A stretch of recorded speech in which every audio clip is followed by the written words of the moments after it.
नमस्कार, ये आकाशवाणी शिमला है। अब आप नीतू वर्मा से प्रादेशिक समाचार सुनिए। शिक्षा मंत्री गोविंद ठाकुर ने आज शिमला में ऑनलाइन शिक्षा के लिए एक निजी टीवी के 3 चैनलों एलिमेंट्री, हायर और वोकेशनल चैनल का शुभारंभ किया।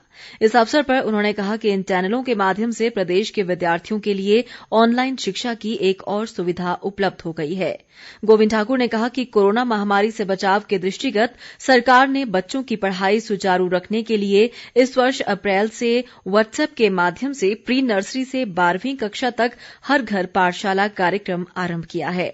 इसके अलावा 10वीं व 12वीं कक्षा के विद्यार्थियों के लिए दूरदर्शन शिमला के माध्यम से ज्ञानशाला कार्यक्रम चलाया जा रहा है। शिक्षा मंत्री ने कहा कि जल्द ही विद्यार्थियों की सुविधा के लिए 2 और चैनल शुरू किए जाएंगे।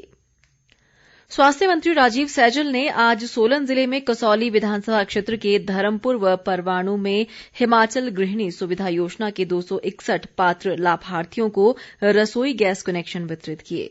इस अवसर पर उन्होंने कहा कि क्षेत्र में अब तक इस योजना के तहत 2300 से अधिक गैस कनेक्शन प्रदान किए जा चुके हैं। सैजल ने कहा कि प्रदेश सरकार ने समाज के हर वर्ग को लाभान्वित करने के लिए अनेक योजनाएं शुरू की हैं। स्वास्थ्य मंत्री ने कहा कि कोरोना वायरस के कारण हुए नुकसान की भरपाई के लिए केंद्र व प्रदेश सरकार द्वारा चरणबद्ध तरीके से विभिन्न गतिविधियों को शुरू किया जा रहा है। सैजल ने लोगों से कोरोना संक्रमण से बचाव के लिए सरकार द्वारा जारी दिशा निर्देशों की अनुपालना करने का आग्रह भी किया। वन मंत्री राकेश पठानिया ने आज हमीरपुर में कोरोना की स्थिति और इससे संबंधित विभिन्न प्रबंधों को लेकर आयोजित समीक्षा बैठक की अध्यक्षता की। उन्होंने चिकित्सकों, प्रशासनिक अधिकारियों और स्वास्थ्य कर्मचारियों को कोरोना संक्रमितों की काउंसलिंग करने के निर्देश दिए। पठानिया ने कहा कि आइसोलेशन में रह रहे मरीजों से नियमित रूप से बातचीत करने और हालचाल पूछने से उनका मनोबल बढ़ेगा। उन्होंने संक्रमित लोगों के मार्गदर्शन के लिए ऑडियो वीडियो माध्यम की जरूरत भी बताई। इस अवसर पर विधायक नरेंद्र ठाकुर ने भी कोरोना से बचाव को लेकर अपने सुझाव दिए। केंद्र सरकार ने पिछले महीने की 30 तारीख से इस साल नवंबर के अंत तक विभिन्न गतिविधियों को फिर से शुरू करने के बारे में कोविड-19 संबंधी दिशा निर्देशों का विस्तार किया है। केंद्रीय गृह मंत्रालय ने जारी आदेश में इस विस्तार की जानकारी दी है और कहा है कि विभिन्न गतिविधियों को करने की इजाजत देने का मतलब यह नहीं है कि महामारी का प्रकोप खत्म हो गया है। मंत्रालय ने इस संबंध में सभी को चौकस रहने की हिदायत देते हुए जनता से कोविड-19 संबंधी दिशा निर्देशों का पालन करने को कहा है। इस साल मार्च में लॉकडाउन संबंधी पहले आदेश के बाद से सरकार ने कई गतिविधियों को फिर से शुरू करने की मंजूरी दी है। सरकार ने स्वास्थ्य और सावधानियों के बारे में कई परामर्श और मानक संचालन प्रक्रिया भी जारी की है।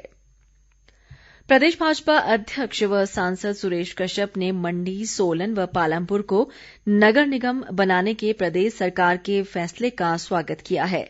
एक बयान में उन्होंने कहा कि नगर निगम बनने से अब इन शहरों के लोगों का सर्वांगीण विकास होगा। सुरेश कश्यप ने कहा कि प्रदेश सरकार ने इन तीनों नगर निगमों में शामिल क्षेत्रों में भूमि और भवनों को 3 साल की अवधि के लिए टैक्स में छूट देने का भी निर्णय लिया है, जिससे हजारों लोग लाभान्वित होंगे। लाहौल स्पीति के उपायुक्त पंकज रॉय ने आज केलंग में पंचायत प्रतिनिधियों के साथ कोविड-19 की रोकथाम और स्वच्छता के संबंध में एक बैठक की। उन्होंने पंचायत प्रतिनिधियों का आह्वान किया कि वे लोगों को सही ढंग से मास्क पहनने व सामाजिक दूरी सुनिश्चित बनाने के लिए प्रेरित करें। पंकज रॉय ने ठोस व तरल कचरा प्रबंधन के लिए भी प्रशासन का सहयोग करने का आग्रह किया ताकि जिले को स्वच्छ बनाया जा सके। शिमला जिले में ठोस अवशिष्ट प्रबंधन के तहत सभी चिन्हित 56 पंचायतों में डोर टू डोर कलेक्शन शुरू कर दी गई है। उपायुक्त आदित्य नेगी ने आज शिमला में एक बैठक में बताया कि पर्यावरण को स्वच्छ रखने के लिए स्वच्छता ही सेवा, पॉलीथीन हटाओ, पर्यावरण बचाओ, स्वच्छ सुंदर शौचालय और गंदगी मुक्त भारत जैसे जागरूकता अभियान चलाए जा रहे हैं। उपायुक्त ने कहा कि जिले में प्लास्टिक कचरा प्रबंधन के तहत 57 अस्थायी संग्रह शेड स्थापित किए गए हैं। जल जीवन मिशन के तहत ग्रामीण क्षेत्रों में हर घर को नल से जल पहुंचाने के प्रधानमंत्री के सपने को साकार करने की दिशा में हिमाचल प्रदेश अग्रणी भूमिका निभा रहा है। मिशन के तहत मंडी जिले में घरेलू नल कनेक्शन प्रदान करने के लिए युद्धस्तर पर कार्य किया जा रहा है। एक सरकारी प्रवक्ता के अनुसार जिले में इस वर्ष 54,388 कनेक्शन देने का लक्ष्य रखा गया है।